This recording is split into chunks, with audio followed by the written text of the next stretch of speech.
सत श्रीकाल दोस्तों, नमस्कार, आदाब and very good morning to you all. Guru Nanak cares में सबका बहुत बहुत स्वागत है। A very important topics, the hot topic जो चालू है अभी, that is we are talking about anxiety disorders. और लास्ट कपल ऑफ वीडियोस जो हमने एपिसोड्स तैयार किए हैं with a basic discussion on anxiety disorders, उसको ईजिली स्टडी करने के लिए we are divided into different sub parts so that the understanding becomes very easy. और अब जो चल रहे हैं last 2 episodes, we are talking about the treatment part of anxiety disorders. बहुत इंपॉर्टेंट, बहुत ही महत्वपूर्ण दोस्तों। हमें मालूम होता है एंग्जाइटी है पेशेंट को, लेकिन उसको ठीक कैसे करें। We don't want drug dependency, we don't want side effects. Come to homeopathy. Homeopathy है तो होप है दोस्तों। We are already discuss 2 basic types of anxiety disorders. Generalised anxiety disorder की बात की हमने in the very first episode, उसका treatment. Second we talked about panic disorder, the very last video. Panic disorders क्या रहते हैं और होम्योपैथिक ट्रीटमेंट। आज थर्ड सब टाइप डिस्कस करेंगे, दैट इज़ एग्रोफोबिया। क्या होता है उसकी बेसिक नॉलेज अभी हमें है। From the very first episode we know what is agoraphobia. In short बात करेंगे, लेकिन उसके साथ बहुत महत्वपूर्ण दोस्तों जानकारी वो है ट्रीटमेंट पार्ट की। जैसे मैंने बोला ना कि हमें आइडेंटिफाई भी हो जाता है, लेकिन ट्रीट कैसे करें। बने रहें गुरु नानक केयर्स के साथ। तो दोस्तों आज का वीडियो एंड तक do watch this video, it is of extreme importance. In short दोस्तों पहले बेसिक बात करें, एग्रोफोबिया हम किसे कहते हैं। अगर आपने वो मूवी देखी होगी, मैं फिर हर बार कोट करता हूँ, that is an excellent and perfect example of agoraphobia depicted by Kajol in Pyaar To होना ही था। जब वो एयरप्लेन टेक ऑफ करता है, तो that kind of situation, that kind of feelings she goes through. Patient को ऐसी सिचुएशंस में बहुत ही इंटेंस फियर रहता है, बहुत ही भयंकर किस्म का वो नर्वस हो जाता है, एज इफ देर एक्चुअली मैं आपको बताऊँ, मोस्ट ऑफ द टाइम्स देखा गया है कि पेशेंट ना अंदर सफोकेशन महसूस करता है, बंद कमरे में या क्राउड में वैसा भी रहता है। लेकिन इस केस में आउटसाइड जो है ना ओपन एनवायरनमेंट में, वहाँ पेशेंट को दिक्कत रहती है। There are certain such situations और places where the patient feels very nervous and very fearful. उसे बहुत डर लगता है कि अगर कुछ हो गया, कुछ गलत हो गया, तो कोई एस्केप रूट है क्या। अगर कोई इमरजेंसी पड़ गई तो मुझे हेल्प कहाँ से मिलेगी, who is going to help me out. That is what is agoraphobia is. Patient अकेला रहना पसंद करता है, इंडोर रहना पसंद करता है instead of public places, for example airplanes और अदर पब्लिक ट्रांसपोर्ट, वहाँ उसे बहुत डर लगता है। So that is what is agoraphobia. Let us discuss the treatment part of it. Nothing like homeopathy. We are truly blessed दोस्तों with homeopathy. और लेकिन एक बात और, almost in every that video of anxiety disorder I say this कि psychotherapy is the first line of treatment, जहाँ patient counseling is of utmost importance, right? यहाँ दोस्तों साइकोथेरेपी के साथ ना एक और बहुत महत्वपूर्ण पार्ट ऑफ ट्रीटमेंट में डिस्कस करेंगे, that is CBT, cognitive behavioral therapy.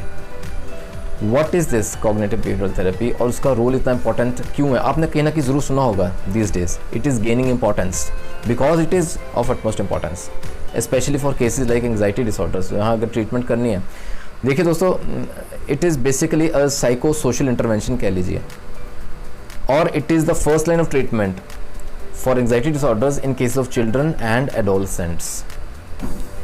Earlier it used to treat stress, depression और ऐसे सिंपल डिसऑर्डर्स, लेकिन इसका स्कोप अब बहुत एक्सपैंड हो गया है। Anxiety disorders, all the sub types can be taken care of by CBT, cognitive behavioral therapy.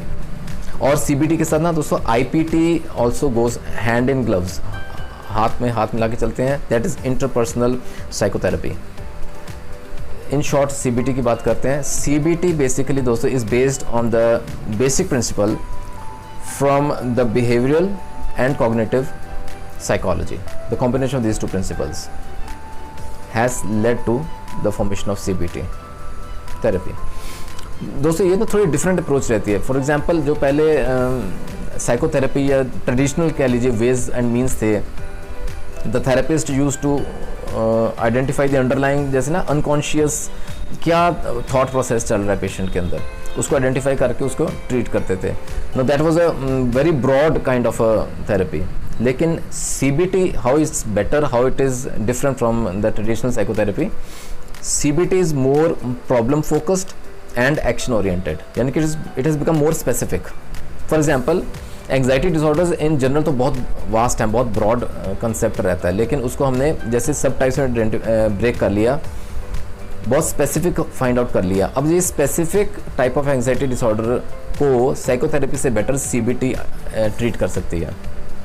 It is more problem focused, है ना, तो बहुत स्पेसिफिक जहाँ हो जाए वहाँ CBT का रोल बहुत महत्वपूर्ण हो जाता है. What happens is, while case taking or during patient counseling, the physician comes to identify कि इसको एंग्जाइटी डिसऑर्डर है पेशेंट को. फाइन. अब उसके दौरान during the discussion process the physician easily comes to understand कि किस टाइप का एंग्जाइटी डिसऑर्डर है, उसको फर्दर स्पेसिफाई कर लिया या सब ग्रुप में आइडेंटिफाई कर लिया. नाउ उस सब ग्रुप को हम CBT के दौरान the process that will continue, the problem specific हो जाएगी ना, तो उसको आइडेंटिफाई करने में ईजी रहता है. CBT में it is based on the belief that there are two things, the thought distortions and maladaptive behaviors. They play a major role in the developing of these mental illnesses या mental disorders या anxiety disorders. अब इन दोनों पे वो काम करती है basically. So CBT alone दोस्तों अब now it is found to be very effective for treating such kind of disorders, the anxiety disorders और post traumatic कह लीजिए stress disorders etc etc. तो दोस्तों finally we can conclude that the first line of treatment is CBT along with homeopathy. आइए देखते हैं homeopathy में कौन कौन सी ऐसी कारगर दवाएं आती हैं जो CBT के साथ कंबाइन की जाएं तो 100% सक्सेस मिलेगा इन ड्रेडफुल सिम्टम्स ऑफ एंग्जाइटी, उसमें से रिलीफ पाने के लिए. सबसे पहले दोस्तों एग्रोफोबिया की बात कर रहे हैं तो बहुत महत्वपूर्ण दवा दैट इज़ लाइसिनम. लाइसिन जिसे हम बोलते हैं. लाइसिनम दोस्तों basically it affects the nervous system. The patient is very hyper sensitive to all the senses. Okay. And then there is a fear of becoming mad. Patient को ये डर ही लगा था कि मैं पागल ना हो जाऊँ. There is an extreme case of agoraphobia, वहाँ लाइसिनम हमारी मदद करती है. Second very important medicine is gelsemium. Gelsemium has an extremely important role to play.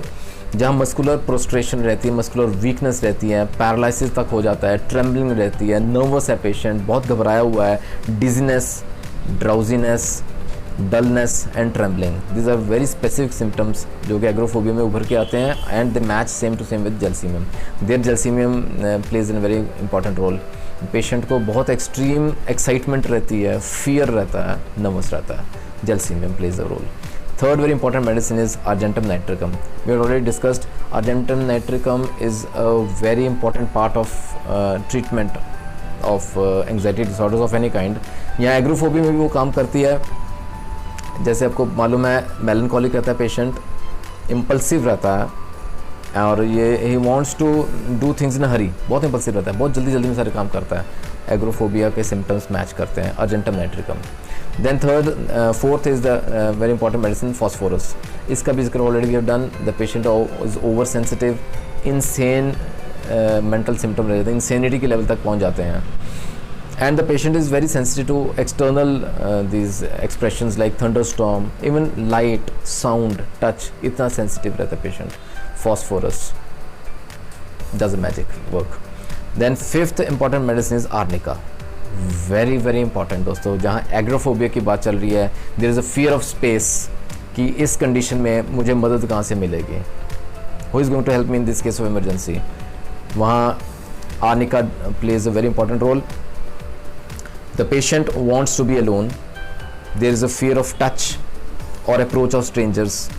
कोई बाहर से आए, कोई स्ट्रेंजर से मुलाकात हो तो वहाँ डिफ़िकल्टी रहती है, पैल्पिटेशन हो जाती है, एकदम से नर्वस सिम्टम्स उभर जाते हैं, फियर बहुत बढ़ जाता है and the patient is over sensitive to all this kind of approaches. Arnica plays a very important role. दोस्तों ये टॉप की 5 दवाएं बहुत महत्वपूर्ण रोल अदा करती हैं, काम करती हैं जहां एग्रोफोबिया के सिम्टम्स रहते हैं। याद रखिए दोस्तों, anxiety disorder is a very sensitive disorder, उसको बहुत ही केयरफुली ट्रीट करना पड़ता है पेशेंट को। So finally the result is that CBT therapy along with homeopathic, ये बहुत महत्वपूर्ण दवाएं हैं, दोनों इकट्ठे काम करें तो you will get 100% success in relieving the symptoms of this dreadful disease of anxiety disorder, particular agoraphobia. आशा करता हूँ आपको आज का वीडियो बहुत हेल्पफुल लगा होगा। Do give a thumbs up if you like the video, share कीजिए, नॉलेज बढ़ाने से और बढ़ती है। अगेन आई वुड से कहीं ना कहीं किसी ना किसी को कोई ना कोई बेनिफिट मिल जाए, the M of Guru Nanak cares is fulfilled. बने रहें गुरु नानक केयर्स के साथ दोस्तों, कहीं और जाने की आपको ज़रूरत नहीं पड़ेगी। If you have any doubts, कोई क्वेरीज हैं, you can WhatsApp me, I am very close to you. Email कर सकते हैं आप मुझे, कमेंट सेक्शन में मेंशन कर सकते हैं। कोई और इंपॉर्टेंट डिसऑर्डर सिम्टम का डिस्कशन मांगते हैं तो दोस्तों we can always put up a separate video on that. Till we meet in next video, take care of your health and God bless.